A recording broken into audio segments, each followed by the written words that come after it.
Dear students, good morning. बेटा, हम solution chapter पढ़ रहे हैं और आज उसका लेक्चर नंबर 9 है बेटा। सो माई सेल्फ संदीप बसी, 8 लेक्चर्स हम कर चुके हैं बेटा।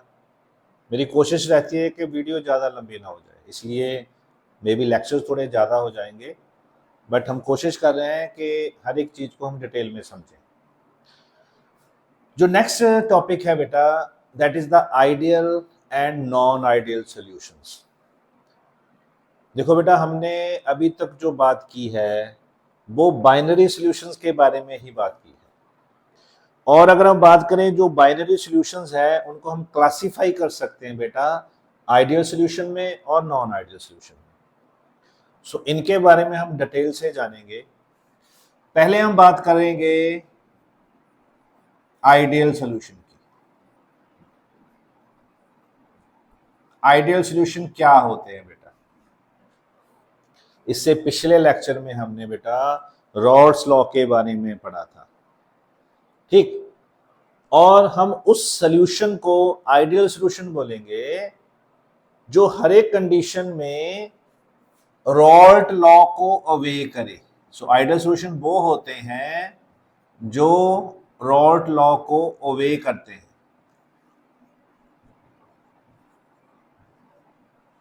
पहली बात का इसका ध्यान रखना है कि it obeys Raoult law at all concentration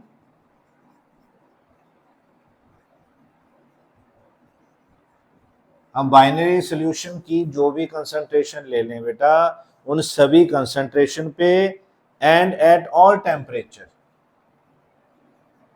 and at all temperatures अगर कोई सॉल्यूशन रॉल्ट लॉ को फॉलो करता है तो that is the ideal solution. Raoult law हमने बोला क्या था बेटा? That was PA is equal to PA nought XA और PV is equal to PV XB। इसको हम मैथमेटिकली भी ऐसे लिख सकते हैं, ठीक। So this is the first condition. Second condition क्या है बेटा कि जब हम इनके वॉल्यूम के बारे में बात करते हैं, जब हम दो बाइनरी सॉल्यूशन कौन सा इसमें दो कंपोनेंट हो, ठीक। और अगर हम दो कंपोनेंट को मिक्स करें तो जो उनका वॉल्यूम है that should be equal to 0. It means there will be no change in volume. कोई वॉल्यूम में चेंज नहीं आना चाहिए बेटा, वॉल्यूम चेंज नहीं होना चाहिए। मतलब क्या है? अगर हमने एक कंपोनेंट के 100 क्यूबिक सेंटीमीटर ले लिया, एक दूसरे का भी हमने 100 क्यूबिक सेंटीमीटर ले लिया, सो टोटल वॉल्यूम कितना होगा बेटा? 200 क्यूबिक सेंटीमीटर। मतलब वॉल्यूम एक्सपेंड नहीं करेगा जब वॉल्यूम कम नहीं होगा, ठीक। So delta V should be 0, that is ideal. Point number 3, that is delta H should be 0। मतलब क्या है बेटा? There will be no enthalpy change. जब हम दो कंपोनेंट को मिक्स करते हैं, उनका सॉल्यूशन बनाते हैं, बाइनरी सॉल्यूशन बनाते हैं, तो उनमें एनर्जी का मींस एंथैल्पी का कोई चेंज नहीं आना चाहिए। तो इसको बोल देते हैं delta H of mixing, that should be 0। ऐसे ही डेल्टा V ऑफ मिक्सिंग भी हम बोलते हैं that is equal to, that should be equal to 0। जब हम मिक्स करते हैं तो डेल्टा V 0 होना चाहिए, इंथैल्पी चेंज भी नहीं होनी चाहिए, इट मींस जे 0 रहनी चाहिए, ठीक है। और दीज कंडीशंस, ये जो कंडीशंस है बेटा, that can be satisfied only, ये कंडीशन तभी सेटिस्फाइड हो सकती हैं जब बेटा जो कंपोनेंट को हम मिक्स करते हैं वो कंपोनेंट का molecular size should be same.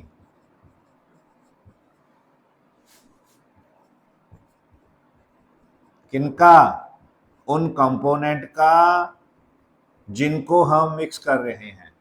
अगर उनके साइज में डिफरेंस होगा तो जो हमने 3 प्रॉपर्टी पढ़ी हैं, और रॉल्ट लॉ को वे करेगा, delta V should be equal to 0, delta should be equal to 0, वो चेंज हो जाएगा।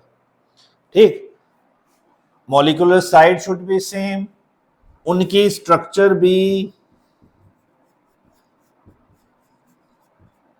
लगभग सेम होनी चाहिए, एक दूसरे से मिलती होनी चाहिए, और should have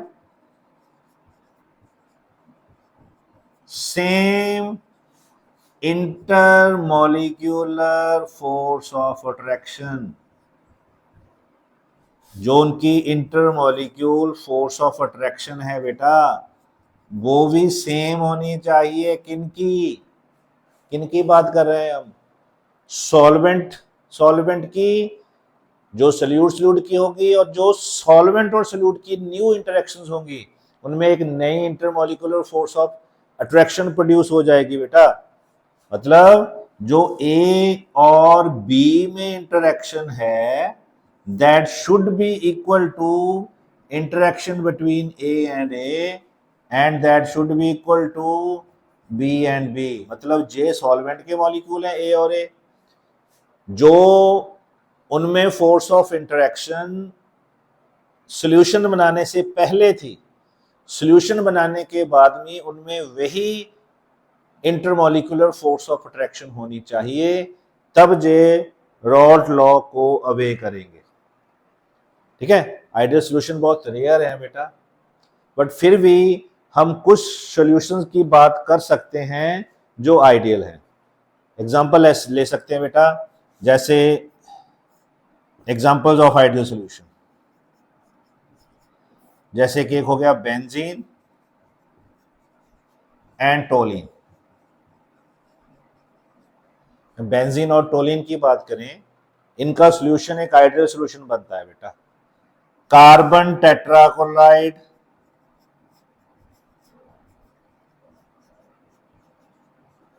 and silicon tetrachloride,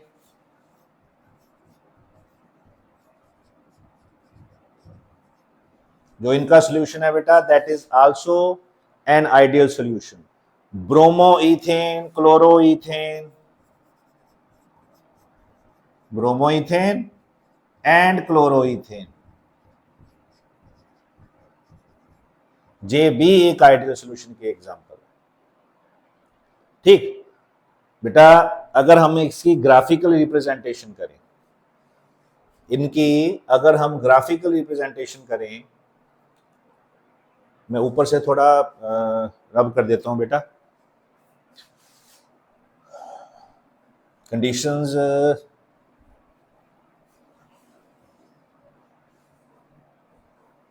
इसको मैं रब कर देता हूं। ग्राफिकल रिप्रेजेंटेशन हमने जब रॉड्स लॉ पढ़ा है बेटा, उसमें वैसे हमने कर ली है। जो ग्राफिक रिप्रेजेंटेशन की बात है, उसमें हमने ग्राफ बनाया था बेटा, आपको याद आ जाएगा, अभी पिछले लेक्चर में ही किया था, कि अगर हम इधर ले लें वेपर प्रेशर, इधर ले लें मोल फ्रैक्शन। मोल फ्रैक्शन क्या है बेटा? दोनों है ना, एक्स ए प्लस एक्स बी, इधर को ले रहे हैं। हमने बोला था अगर एक्स ए, इसको भी रब कर देता हूं बेटा, है ना, जो हो गया हमारा, जरा क्लियरली हो जाएगा। अगर मैं बोल रहा हूं कि एक्स ए की वैल्यू है 1, अगर एक्स ए की वैल्यू 1 है तो एक्स बी की क्या होगी बेटा? 0। पता है हमें मोल फ्रैक्शन, अगर बाइनरी सॉल्यूशन है तो sum of mole fraction should be 1। अच्छा, इधर हम ले लेते हैं X A is equal to 0 और X B is equal to 1। Raoult law को फॉलो किया, P A is equal to P A nought X A, P V is equal to P V nought X B, हमने ये पढ़ा है बेटा, it obeys Raoult law. अब जब x ए की वैल्यू 1 है मोल फ्रैक्शन की, अगर एक्स ए की वैल्यू 1 है तो पीए क्या हो जाएगा बेटा, that should be PA nought. ठीक, अगर एक्सए की वैल्यू 1 है तो P is equal to P A nought, अगर एक्सए की वैल्यू 1 है तो पीए क्या होगा, वेपर प्रेशर क्या होगा, पी ए नॉट। क्या हो रहा है अब हम जब इधर को मूव कर रहे हैं बेटा अलोंग द एक्स एक्सिस, तो एक्सए की कंपोजिशन कम हो रही है, एक्सबी की कंपोजिशन इंक्रीज हो रही है, मोल फ्रैक्शन कंपोनेंट ए की कम हो रही है, बी की बढ़ रही है। उससे क्या होगा, जो प्योर सॉल्वेंट का वेपर प्रेशर है वो डिक्रीज हो रहा है जैसे जैसे जैसे mole fraction x A of component A decrease हो रही है। सो जब एक्स ए की कंपोजिशन जीरो हो गई, मोल फ्रैक्शन कंपोनेंट ए की जीरो हो गई, इट मींस वेपर प्रेशर भी जीरो हो गया। इसी में वो कर लो, अगर हम बोलेंगे ये है if X A is equal to 1, ठीक, if X A is equal to 0, इसको मैं बाद में लिखता हूं, if X A is equal to 0 then P A should be 0, this is 0, ये 0 हो गया ना, इधर भी 0 है। सो एक ग्राफ बन गया स्ट्रेट लाइन में, किसका, हम इसकी बात कर रहे हैं बेटा कि P A is equal to P A nought X A. इधर पी ए नॉट है वेपर प्रेशर, इधर जाके 0 हो गया, depends upon the mole fraction, हमने पढ़ा है ये भी। अच्छा, इस साइड पे क्या हो रहा है, मोल फ्रैक्शन एक्स ए की कम हो रही है, कम हो रही है, कम हो रही है, 0 हो गई तो एक्स बी की मानोगे, बाइनरी सॉल्यूशन है। तो यहां पे हमने क्या बोला, पी वी नॉट, कब, जब एक्स बी 1 है। ऑपोजिट साइड आओगे तो एक्स बी की मोल फ्रैक्शन कंपोनेंट बी की कम हो रही है, एक्स ए की बढ़ रही है। तो क्या हो गया, एक्स, अगर एक्स बी 1 है तो वेपर प्रेशर क्या होगा, पी बी नॉट, क्योंकि अगर एक्स बी 1 है तो PV is equal to PV nought. If X B is equal to 0 then PV should be 0, जी आ गया 0 बेटा, अगर एक्स बी 0 है तो ये एक कर्व बन, एक लाइन बन गई स्ट्रेट लाइन पीवी की, PV is equal to PV nought X B. मैंने बोला था अकॉर्डिंग टू डाल्टन जो टोटल वेपर प्रेशर क्या होगा, इन दोनों का sum, that is P is equal to PA plus PV। इन कंडीशंस में क्या है बेटा, इन कंडीशन में आप इस बात का ध्यान रखना है जो हमने पहले 3 कंडीशन लिखी थी कि जो सॉल्वेंट और सॉल्यूट है उनका मॉलिक्यूलर साइज सेम है, उनकी स्ट्रक्चर सेम है, और जो ए और बी में force of intermolecular force of attraction है वो इक्वल है ए के और बी के।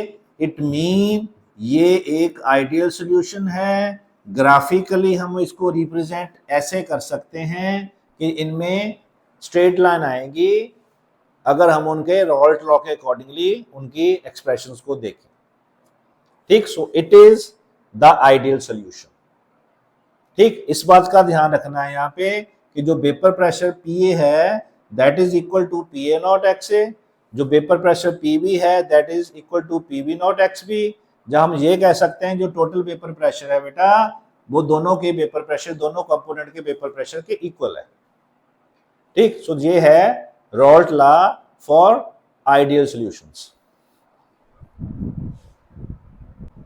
हाँ जी बेटा, दूसरी टाइप हो गई non ideal solution. So non ideal solution क्या है, first point, it does not obey Raoult's law.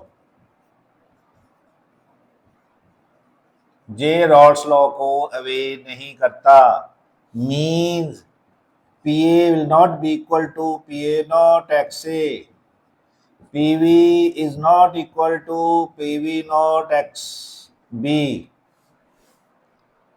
Number 2, delta B of mixing is not equal to 0. Third, delta H of mixing is not equal to 0. ये तीन conditions हैं बेटा, इनको ध्यान में रखना है। नॉन आइडियल सॉल्यूशन में ना तो वो रॉट लॉ को ओबे करता है, और उनमें अगर हम उनको मिक्स करेंगे तो उनके वॉल्यूम में कोई चेंज आएगा। अगर हम उनको मिक्स करेंगे तो हीट या तो देनी पड़ेगी या रिलीज होगी। इनको हम बोलेंगे नॉन आइडियल सॉल्यूशंस। ठीक, इसमें इस बात का भी ध्यान रखना बेटा, सॉल्यूशन कब बनते हैं, जब हम बाइनरी सॉल्यूशन की बात कर रहे हैं। ठीक है, बाइनरी सॉल्यूशन में कंपोनेंट एक तो ए और ए है, ये सॉल्वेंट और सॉल्वेंट में इंटरेक्शन है। एक बी और बी है, जिस सॉल्यूट और सॉल्यूट में इंटरेक्शन है। जब हमने इनका सॉल्यूशन बना लिया, एक नई फोर्सेस आ गई ए और बी में। हमने जो आइडियल सॉल्यूशन पढ़ा था उसमें बोला था कि जो ए और बी की इंटरेक्शन है, जो इनमें इंटरमॉलिक्यूलर फोर्स ऑफ अट्रैक्शन है, वो सेम है as in case of A and B. अब नॉन आइडियल सॉल्यूशन में ये सेम नहीं होगी बेटा। जब हमने बाइनरी सॉल्यूशन बना दिया, जो ए और बी कंपोनेंट में इंटरमॉलिक्यूलर फोर्स ऑफ अट्रैक्शन है वो सेम नहीं रहेंगी, उनमें चेंज आएगा। उनमें क्या चेंज आएगा, उस बेस पे हम types of non ideal solution करेंगे। पहला है बेटा, इसको मैं रेज कर रहा हूं, मैंने ये ग्राफ मिटाया नहीं क्योंकि इसकी हमें जरूरत पड़ेगी अभी।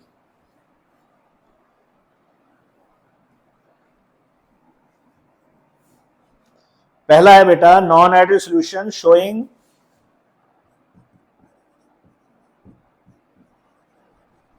non-ideal solution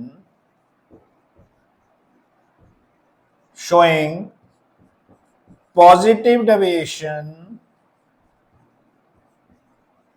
from Raoult's law।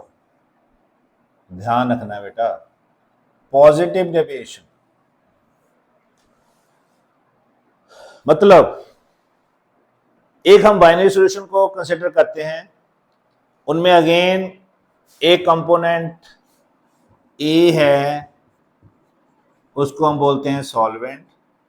A component B है, जिसको हमने बोल दिया सॉल्यूट।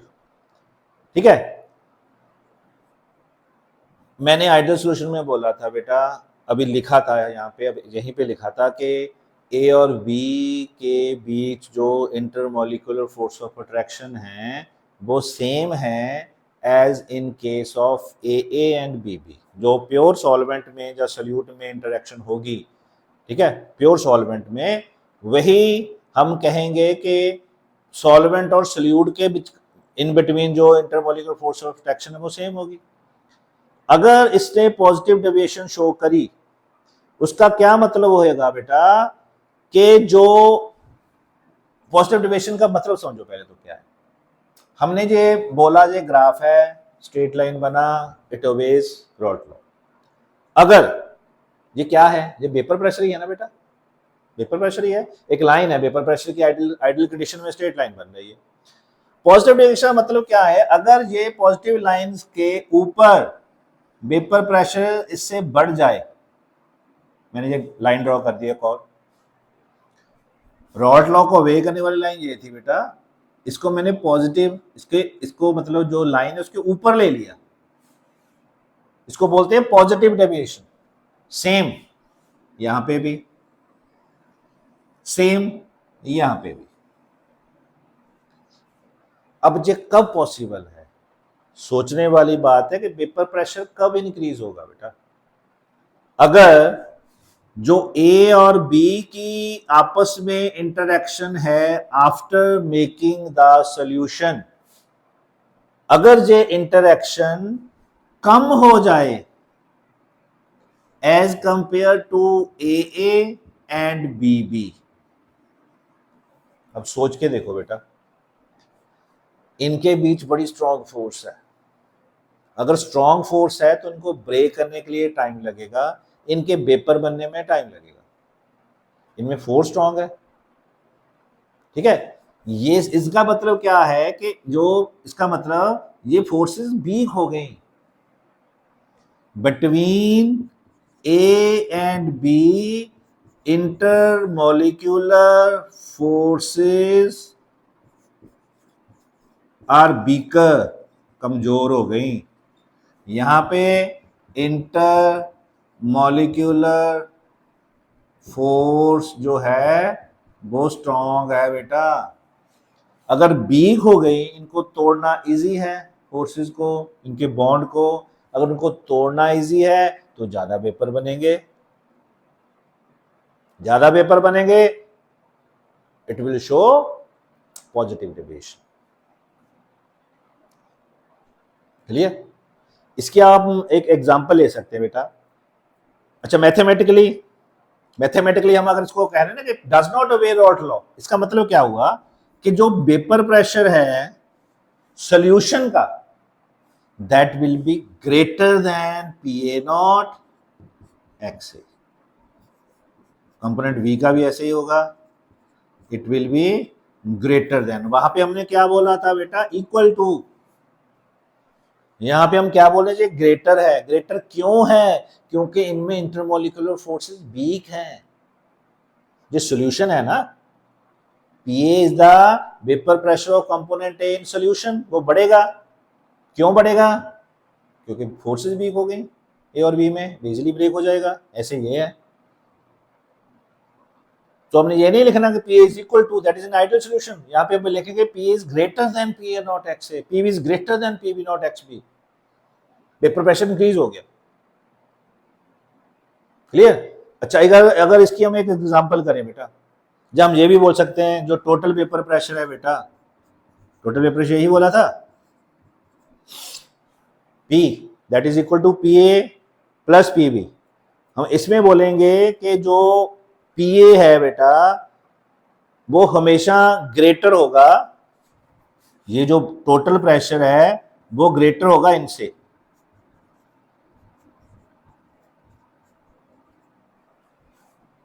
वो भी तो बढ़ गया,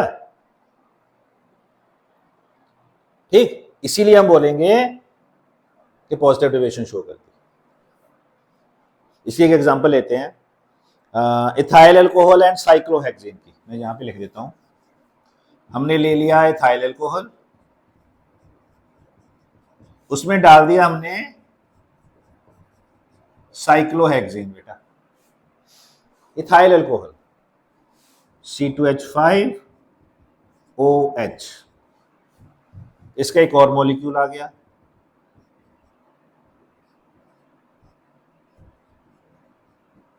इसका एक और मॉलिक्यूल आ गया।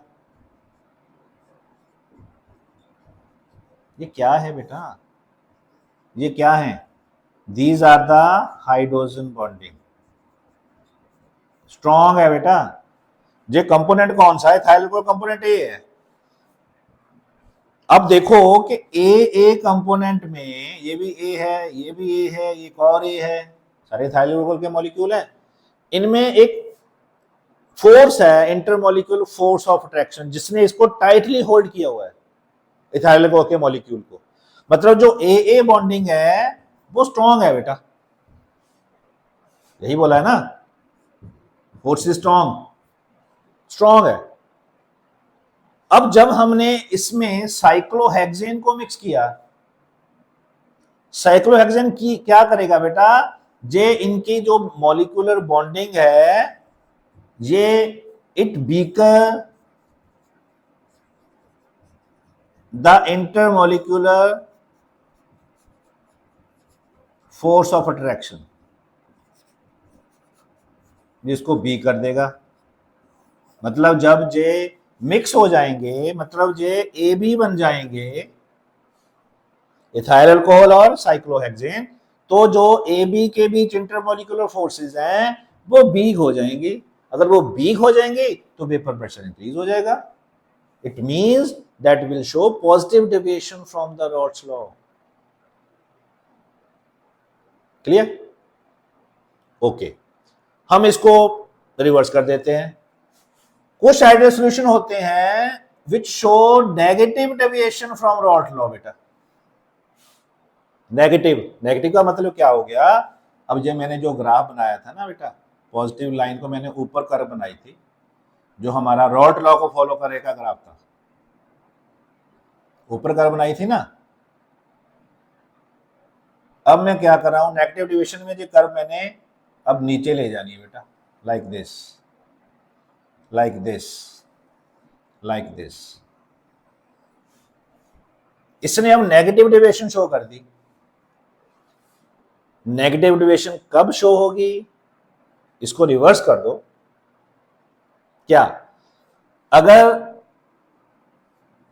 दो कंपोनेंट को मिक्स करने पे उनमें जो इंटरमॉलिक्यूलर फोर्सेस है वो स्ट्रांग हो जाएं। इंटरमॉलिक्यूलर फोर्सेस है ए बी में, वो स्ट्रांग हो जाएं।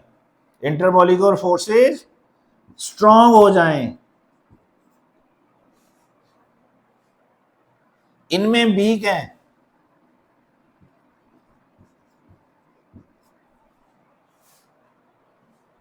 ये स्ट्रांग हो जाए मींस इसके वेपर इजीली नहीं बनेंगे बेटा। So total vapour pressure lower हो जाएगा, कम हो जाएगा, कम हो जाएगा। अगर कम हो जाएगा टोटल वेपर प्रेशर, तो जो रॉल्ट्स लॉ को ओबे करे कर्व है that goes down, vapour pressure कम हो जाएगा। उसके लिए हम एग्जांपल कर लेते हैं बेटा एक, जिसमें हमने बोला है कि जो नॉन आइडियल सॉल्यूशन है दे शो नेगेटिव डेविएशन। उसकी एक एग्जांपल है एसीटोन और क्लोरोफॉर्म की।